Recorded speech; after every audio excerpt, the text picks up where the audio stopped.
କେତେ କାମ। ଏହେ କଦଳୀ ଆଉ ଛେନା ତ ଇଏ ଆଣିନଥିଲେ। ଏଇଠି ଶୁଣୁଛ ନା, ମୁଁ ଇଆଡ଼େ କାମ କରି କରି ଥକି ଗଲିଣି। ମୁଁ ତମକୁ ଗୋଟେ କାମ ଦେଇଥିଲି, ଦୋକାନରେ ଯାଇକି ଟିକେ କଦଳୀ ଆଉ ଛେନା ନେଇ ଆସିଥାନ୍ତ। ଆଉ ସବୁ କାମ ମୁଁ କରିଦେଇଥିଲି। ଆଜି ପୁଅର ଜନ୍ମଦିନ, ଜଲ୍ଦି ଜଲ୍ଦି କାମ ଗୁଡ଼ା ସାରିଦେଲେ ହବନି?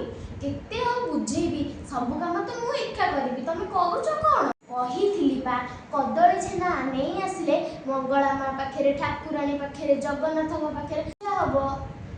ପିଲାଟାର ଆଜି ଜନ୍ମଦିନ, ସେ ବଡ଼ ହେଇଗଲେ କଣ ହେଲା? ଆମେ କଣ ତା ଜନ୍ମଦିନ ମନେ ରଖିବୁନି ନା ପାଳନ କରିବୁନି? ଭଗବାନ ପାଖରେ ପୂଜା ଆରତି କଲେ ସିନା ଭଗବାନ ପିଲାଟାକୁ ଭଲରେ ରଖିବେ। ଭଲରେ ରହିଲେ ତମକୁ କଣ ଖୁସି ଲାଗିବନି? ଖୁସି ଲାଗିବଟି ନାହିଁ? ତାହେଲେ ମୁଁ ଏକେଲା ଏକେଲା ସବୁ କାମ ଗୁଡ଼ା କରୁଛି।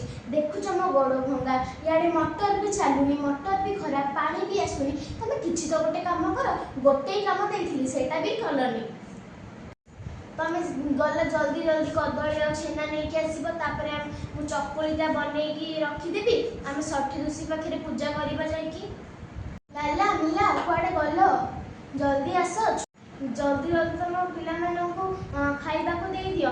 ତାପରେ ମୋର ବହୁତ କାମ ରହିଲାଣି, ଚକୁଳି ପିଠାଟା କରିଦେଉଛି ତମ ଛୁଆମାନଙ୍କୁ ଖୁଆଇ ଦିଅ। ମୋର ବହୁତ କାମ ରହିଲାଣି, ଆଡ଼େ ଗୋଡ଼ଟା ବି ବିନ୍ଧିଲାଣି। ଓହୋ, କ'ଣ ଆଉ କରିବି ମୁଁ?